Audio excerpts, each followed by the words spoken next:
Ladies and gentlemen, we'll get started in about, 30 seconds. That got quiet really quick. We're going to start at 15 seconds.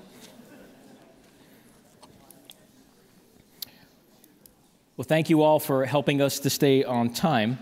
And I hope the morning was as interesting and as informative for you as it was for me. I think we have a good foundation now upon which the rest of the day and a half will be centered on.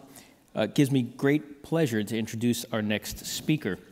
Many of you know Dr. Gallaudet, Rear Admiral Gallaudet, retired. He is the Assistant Secretary of Commerce for Oceans and Atmosphere, and he also serves as Deputy Administrator of NOAA.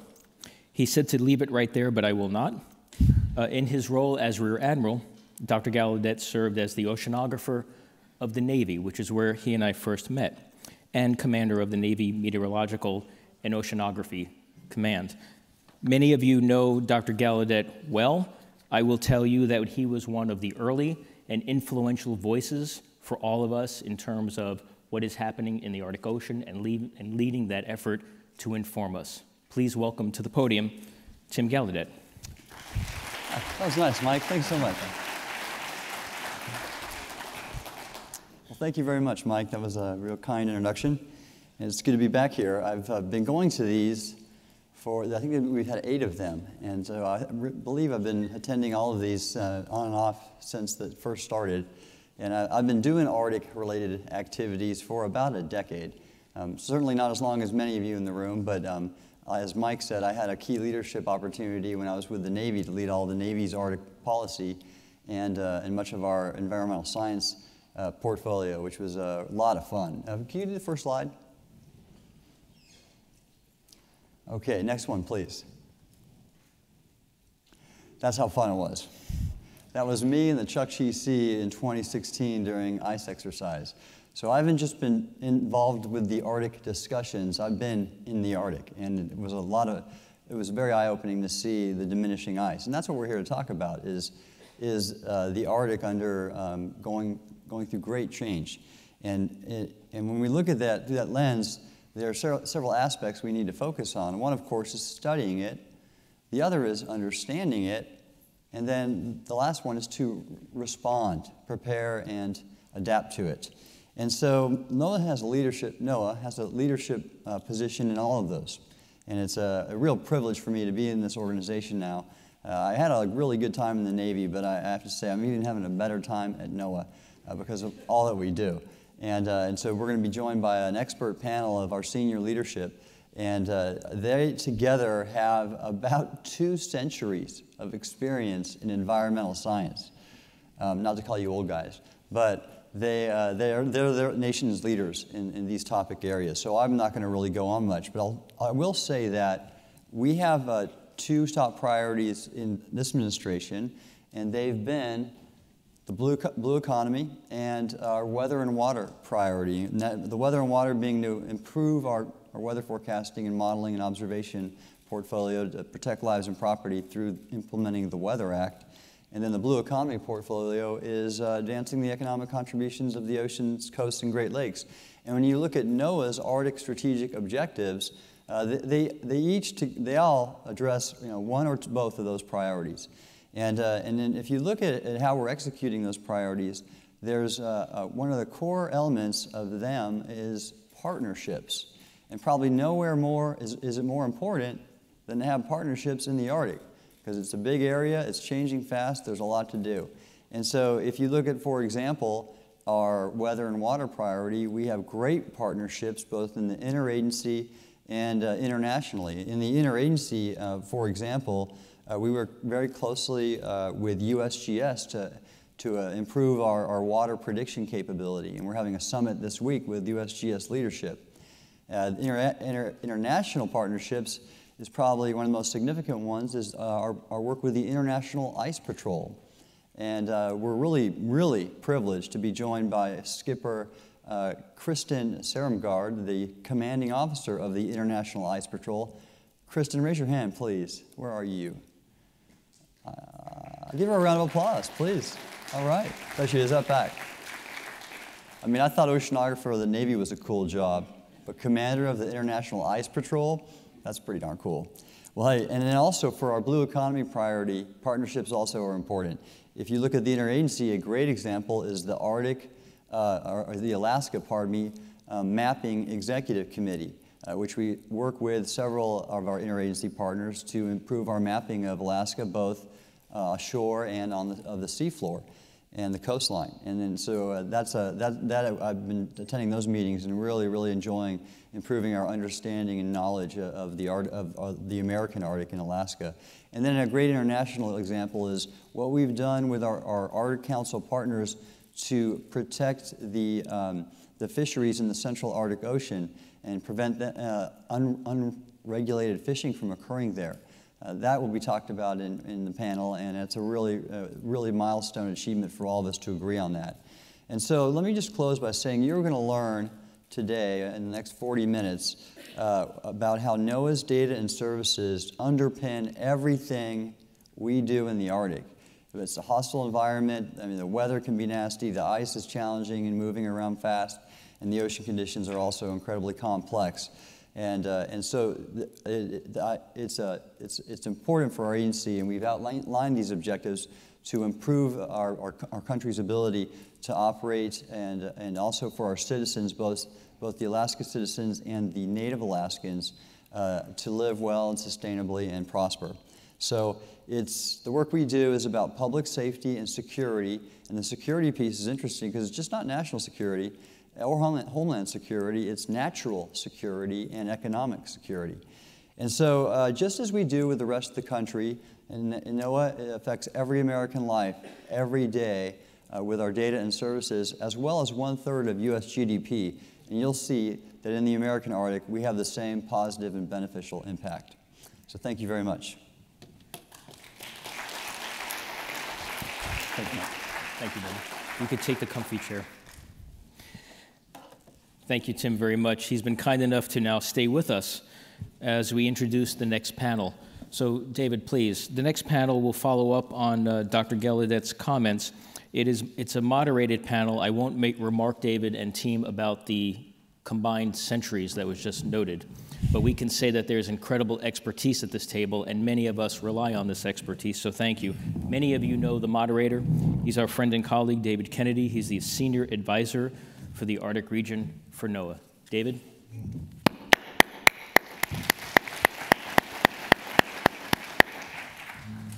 Thank you, Mike. So Tim has already talked about that we have a very august group here today.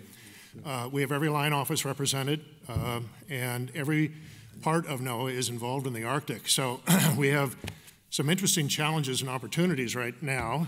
Challenge being to get through all these folks in 40 minutes or less. The opportunity, though, is for all of you to hear about the wonderful things that NOAA is doing in the Arctic. Last thing I would mention is we are in the middle of revising our strategic plan in NOAA. We hope to have a draft by September of this year. And the drivers are pretty much as Tim has suggested. We have blue economy, weather and water, but we also have security added this year. Security being kind of the emerging issue, and NOAA, we believe, provides a lot of the environmental intelligence for what that security needs to be. So with that, I'll turn it over to Craig, and we'll just go right down the line. Bios are available in this, should you want to see them. Thanks. Go, Craig. Thank you. I'm Craig McLean. My day job is to be responsible for research inside of NOAA, which is oceanic research, weather, climate, and atmospheric research. So all of those come together in the Arctic, of course. And in looking at what our area of responsibility is, we've got a pretty tall challenge in front of us, because as we look towards an ice-free Arctic and what the marine transportation and security issues might be, our ability to forecast the Arctic is, number one, our responsibility as we share it throughout NOAA. But number two, it's a daunting challenge because, frankly, the Arctic is remarkably under-observed in its current state scientifically. I think the best evidence of that is, as you saw earlier this morning when Senator King showed the loop that came from our NOAAclimate.gov site, you could see the change between 1981 and 2016 in the reduction of multi-season ice, and to realize how limited we really are in our ability to forecast that, because our models did not forecast the reduction of ice as fast as it has occurred. So as we look at our global models, we're pretty darn good in terms of making climate assessments. But if we look at the subset of that, which is Arctic, we're not as good as we want to be, and we're not as good as we would need to be in order to give the kind of forecasts that the marine transportation community should be looking to rely on, and we would love to improve those. The only way we're going to be able to improve those is by more science, and doing so, as Admiral Gallaudet mentioned, with partnerships. So we're very indebted to other federal agencies who work with us closely, the Coast Guard, for example, who delivers us in many cases to the Arctic, and also the United States Navy, where the Office of Naval Research is doing some rather rigorous Arctic experimental work that we would hope to transition and turn into operational measurements that would be steady state. We have other partners who are vital, including, I'll just mention 2 countries, Canada and Norway, for example, where we rigorously pursue scientific understanding of the Arctic to improve our observations, which then informs our models and makes our models more accurate and more capable for multiple communities to rely on when making financial or national security decisions.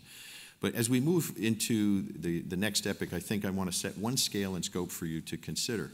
The ecosystem that you'll hear more about as we go down the list of areas of expertise inside of NOAA, the ecosystem that exists in the Arctic has evolved for, I'll just offer, an extended period of time.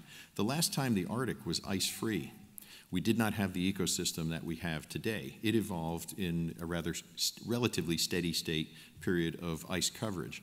And we see now with the rapid disappearance of the Arctic, the need to establish not just baselines, because they are eluding us, but the ability to make a measurement today and then forecast it on into the future. But the last time the Arctic was ice-free was over 30 million years ago, and a lot has happened on planet Earth in that period of time to evolve to the ecosystem we have today.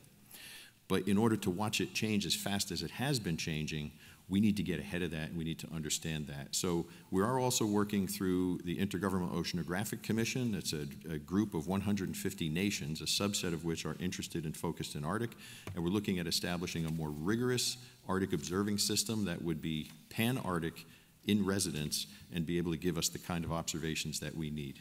I'll stop there, and hopefully I've given you at least the statement of the challenge that's in front of us. Thank you. Thank you.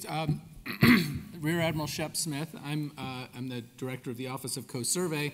I got a lot of introductions already this morning by the senators and by others, noting that we need to improve charts and surveying in the Arctic. So that's me, and so I don't really need to explain why that. Is this supposed to do something? There you go. Okay. I don't really need to explain why that's important, particularly for a maritime transportation context, but I did want to give just a little bit of an update. We've been working really hard to position ourselves to be able to be the most effective in this really challenging region. In the Arctic, we do positioning, tides and currents, surveying and mapping, nautical charting. Now I want to dive into the surveying and mapping and nautical charting a bit. The sort of distinction here is the surveying is the actual observation. The charting is the pulling together of a lot of different types of information and distributing it to the public. And we've been making some really big progress in both of those. So I'll come back to that. We have some great partnerships with IUS and the Alaska Ocean Observing System, which will give us the sort of leverage local participation and local expertise to increase and densify our observation networks up there. We have the Office of Response and Restoration. I think it's safe to say we're not completely comfortable with our ability to respond to oil spills in the Arctic yet, but are investing in science and partnerships there as well. So coming back to surveying, we really have taken a all of the above strategy for surveying in the Arctic. We want to use all the information that's already available and look at new technology, focus on the current needs first. So for example, the picture in the upper right there that's the oil transfer from a coastal tugboat pumping the oil ashore for a native community, for a small community in western Alaska. Those vessels really operate without charts now, and we're looking at ways of using new technology to serve the needs that are currently ongoing. The image in the lower right is a basin-wide risk analysis of navigation risk that was done under the auspices of the Arctic Regional Hydrographic Commission. And the red there is areas where it's shallow enough to be of concern for navigation and poorly surveyed so that we have concern about the potential for navigation risk. And you can see there's quite a bit of that is in U.S. waters. In addition, we are ensuring that all of the surveys that we do up there are not just for navigation, but for fisheries, for exploration, for marine geology, for potentially for minerals mapping, etc. So that we can map at once and be done and meet everyone's needs in one go. Secondly, on charting, we have the number of charts that would be necessary, if you think of them as paper products, to portray the entire Arctic region would be a stack this high. And that's just not an efficient way of distributing that information. So our plans are not to make full-scale paper charts for the whole region, but to have all of that information available digitally. We have a new generation of electronic charts that we've begun to roll out, including the first ones this year around Nunivak Island, which improves the safety of the transit and harbor of refuge behind Nunivak Island. Those charts, of course, are like all of them, are free and easily updated, so that they can be used through, in any navigation sector. Now I will stop with that and turn it over to Dr. Uccellini. Thank you. So I'm Louis Uccellini. I'm the director of the National Weather Service, which includes the great state of Alaska. And if you've seen any of the maps that they present, that takes about 2/3 of the continental U.S. What I want to reflect on three aspects. First, my experience recently at the weather conference at the Arctic Ministerial in Finland, where a panel of indigenous people from all countries in the Nordic region spoke to the directors of the Weather Service of 7 countries. And it had a profound impact on me.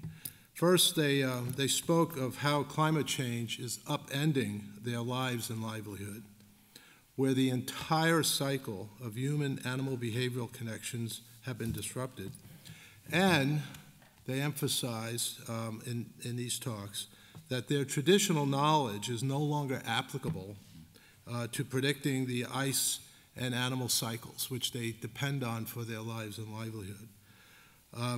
It was interesting to me that living off the natural cycles, which has been their basis of survival, is now their biggest risk to their existence. And then they asked us, the 7 permanent representatives from the various countries there, to recognize that they need what we provide: observations, forecasts, and related services. So in that light, and I know Carvin Scott's somewhere in here, the director of Alaska Region, and he could probably go through these a lot faster than me. But we've seen these charts for the decrease in ice, but I thought I'd show some pictures here in terms of what that means in terms of impact, especially along the coast. The variable ice from completely crushing a town or a ship that gets caught in that, to being ice-free and being at risk now from storm surges that they were never at risk of before. The 5, 6, 7, 10 miles of ice off the coast would protect them from that. That's no longer the case. So in terms of providing now forecasts out of Alaska and supporting indigenous people there's what we call the walrus, the sea ice outlook for walrus.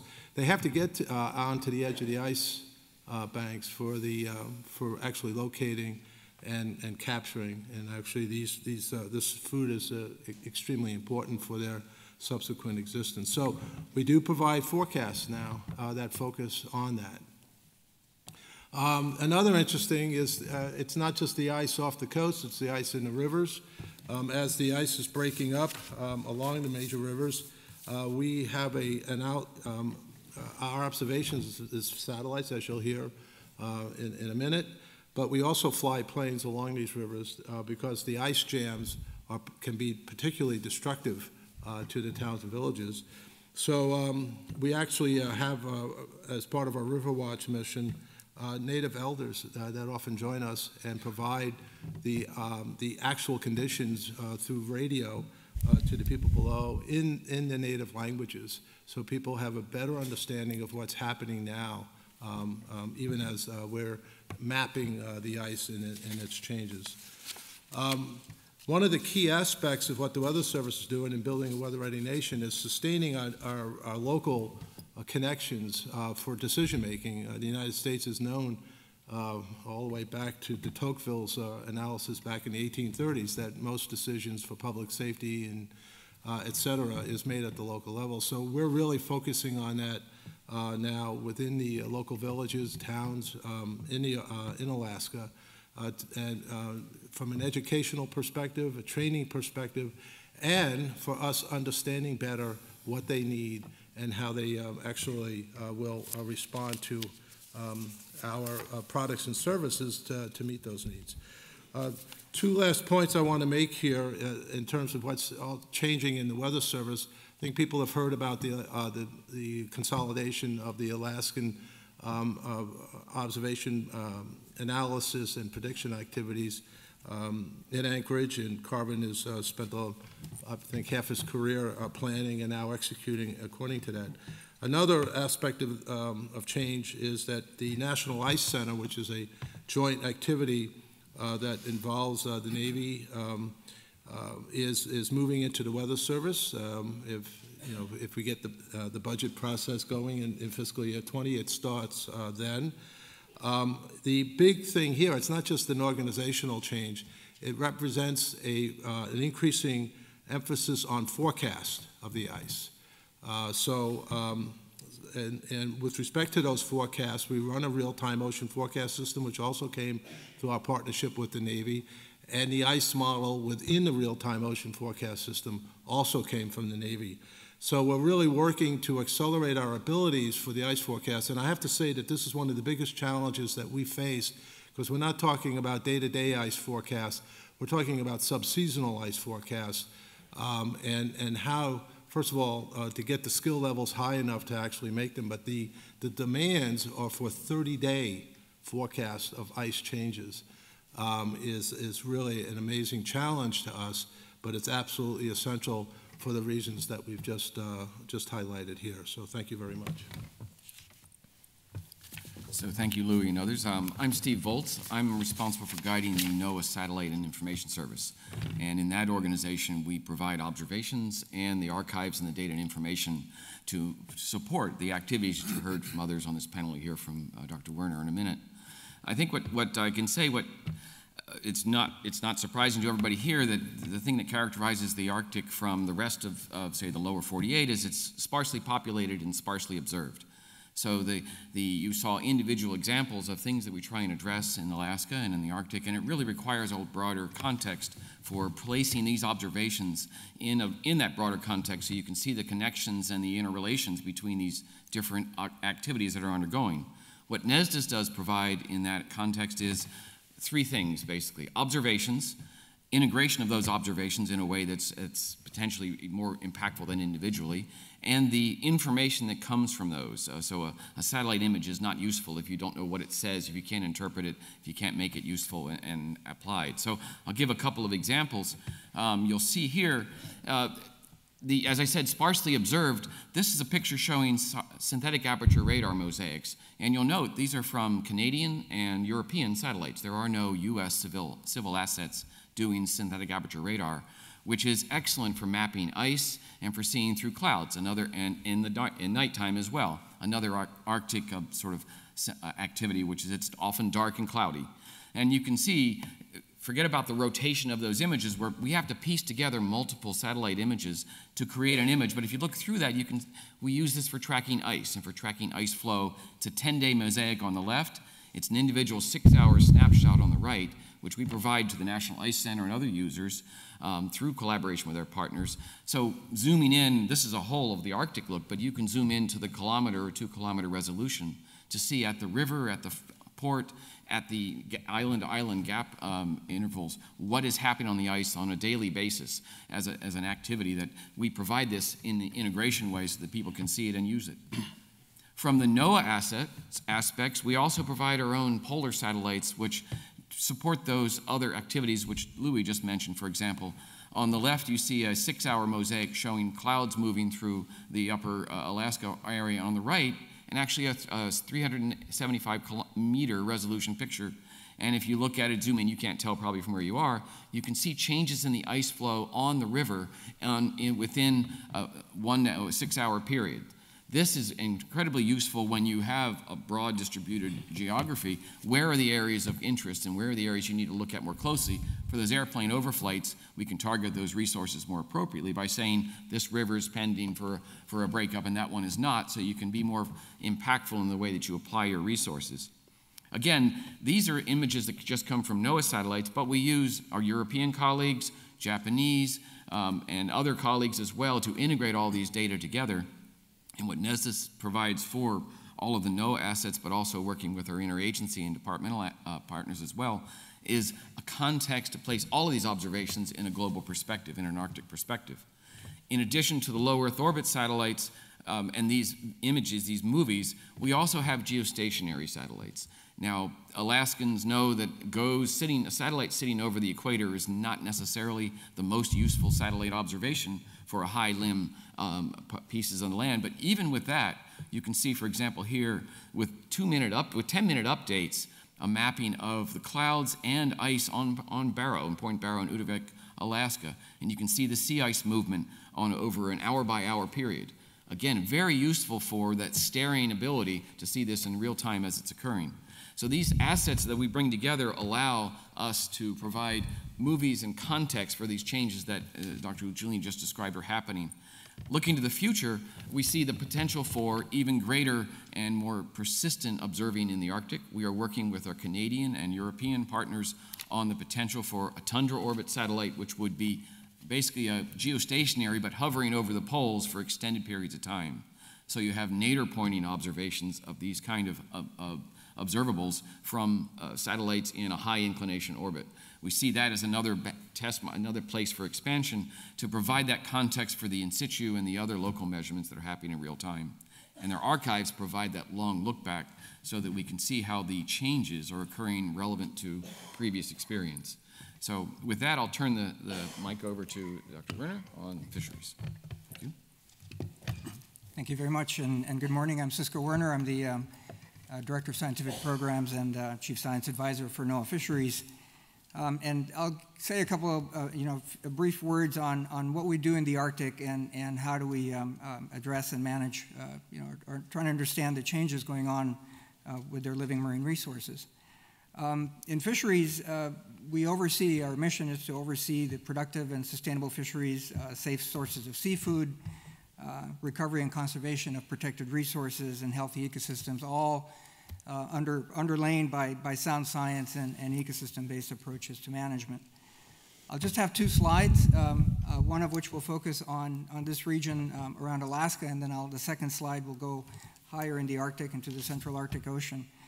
And I'll just, starting here, I just wanted to say that you can think of Alaska as a Pacific gateway into the Arctic for the U.S., and NOAA Fisheries, we support the marine research that supports the marine resources and benefit the U.S. blue economy, as well as cultural and subsistence benefits, for the coastal communities in Alaska. Alaska waters support some of the largest and perhaps most productive fisheries in the world. There's large and diverse populations of whales, seals, sea lions, porpoises, and as I said before, and has been said before, there's a large component or an important component of Alaska native hunting and fishing communities.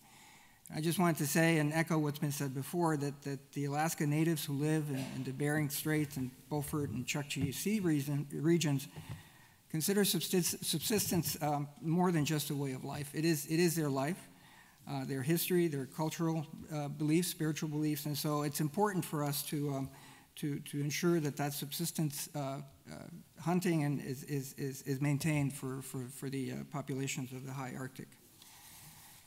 Alaska fisheries are also among the best managed, if you will, and most sustainable in the world, we feel, because it's incorporation of, as I said, the ecosystem-based fishery management principles, and also the cooperation that we have with state, industry, and regional entities. The commercial fisheries in the Alaska region, provide about a third of the total value of the commercial landings in the United States. So there's a number of reasons for which understanding what happens in the Alaska region and the high Arctic region is important.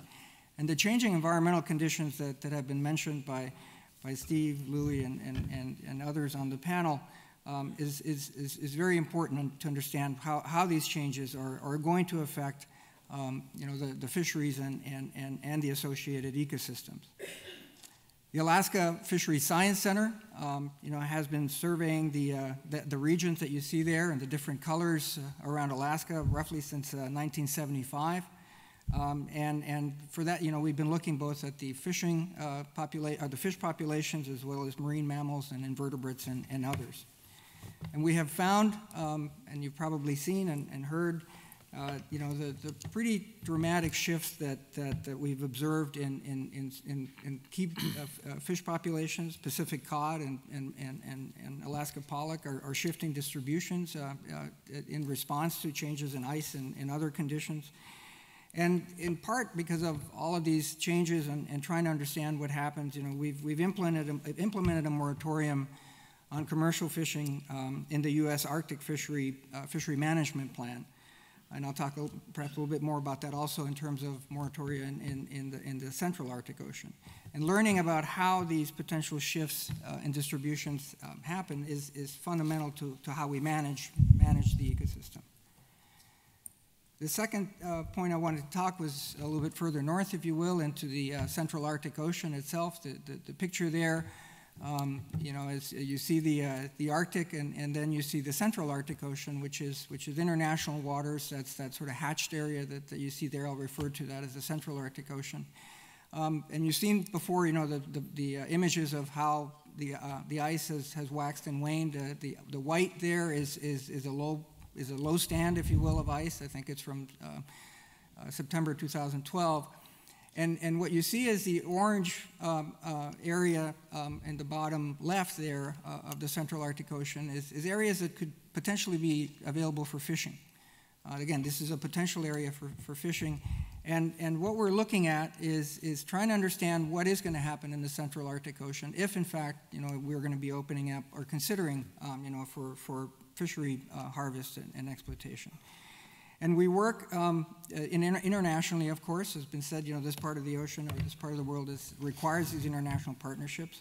And so working with the Arctic Council, we've actively engaged in the development of the Joint Program for Scientific Research and Monitoring, which called recently for, which was formed recently at the time that we signed or at least, working towards signing of the agreement to prevent unregulated high seas fisheries in the Central Arctic Ocean.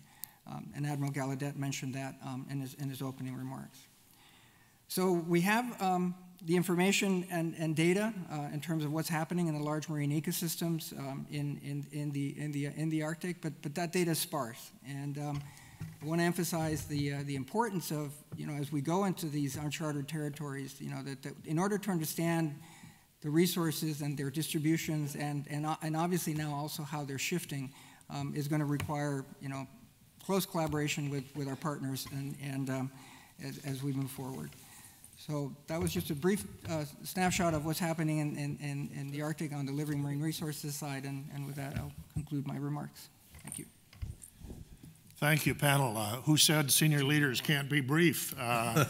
The challenge to all of them was 3 to 5 minutes with a couple of minutes for questions, and they all squirmed and agonized, but they did it. So thank you very much. We really have just dusted the top of all that NOAA is involved with in the Arctic. I would recommend all of you to take a look at the current strategy, which has an updated appendix in it, which has a list of every single project that NOAA is involved with in the Arctic. And so it's a good way to really get some in-depth knowledge of just all that we are involved with. There's also a poster either in here or out in the hall on a collaborative effort on sea ice across NOAA that I think is really, really nice in terms of talking about all the interactions that have to take place when you think and act and talk about sea ice. So with that, Mike, do you want us to try a question or two or not? Okay. I thought about it really quickly, but I want to try to keep us on schedule, and I think we're right on schedule. Is that okay? All right. All right. Thank you so much to the panel. Tim, thank you so much for coming.